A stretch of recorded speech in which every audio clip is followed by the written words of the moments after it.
ഇത് പറഞ്ഞിട്ട് എന്തു ദുആ ചെയ്താലും ഉറപ്പായിട്ടും സ്വീകരിക്കപ്പെടും.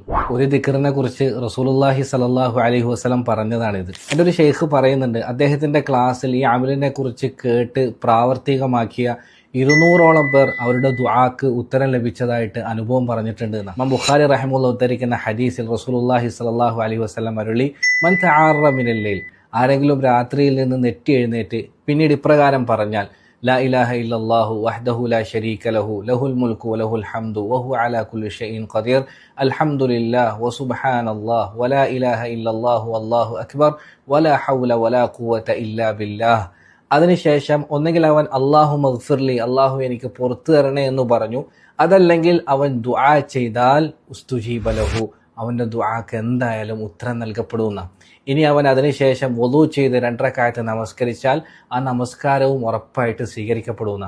ദുആ സ്വീകരിക്കാൻ വേണ്ടി നമസ്കരിക്കണമെന്നില്ല, മറിച്ച് ആ ചെറിയ ദിക്ർ പറഞ്ഞിട്ട് ദുആ ചെയ്താൽ തന്നെ എന്തായാലും ഉത്തരം ലഭിക്കും. നമുക്കൊക്കെ പഠിക്കാൻ എളുപ്പമുള്ള ചെറിയൊരു ദിക്റാണ് ലാ ഇലാഹ ഇല്ലല്ലാഹു വഹ്ദഹു ലാ ശരീക ലഹു ലഹുൽ മുൽക്കു വലഹുൽ ഹംദു വഹു അലാ കുല്ലി ഷൈഇൻ ഖദീർ അൽഹംദുലില്ലാഹ് വസുബ്ഹാനല്ലാഹ് വലാ ഇലാഹ ഇല്ലല്ലാഹു വല്ലാഹു അക്ബർ വലാ ഹൗല വലാ ഖുവത ഇല്ലാ ബില്ലാഹ്. നമുക്കിനി എന്തെങ്കിലുമൊക്കെ വലിയ വലിയ ആഗ്രഹങ്ങൾ ഉണ്ടെങ്കിൽ, അതല്ലെങ്കിൽ വലിയ പ്രശ്നങ്ങളിൽ നമ്മൾ പെട്ട് കിടക്കുകയാണെങ്കിൽ, അതിനൊക്കെ അള്ളാഹുവിനോട് ദുആ ചെയ്ത് ഉത്തരം ലഭിക്കണമെന്ന് നാം ആഗ്രഹിക്കുന്നുണ്ടെങ്കിൽ, ഇനി മുതൽ രാത്രിയിൽ നെട്ടി എഴുന്നേൽക്കുമ്പോൾ ഈ ചെറിയ ദിക്ർ നമുക്ക് പറയാം.